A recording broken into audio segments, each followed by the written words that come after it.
Remove any protection tape from the outside frame and then clean the door and frame to remove any dust before sealing the frame to the wall.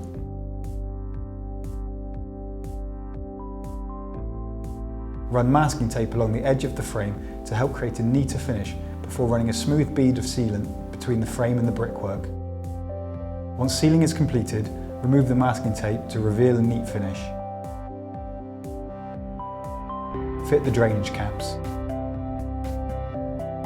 Check the operation of the doors and make any adjustments needed. For more information, refer to our bifold door installation manual.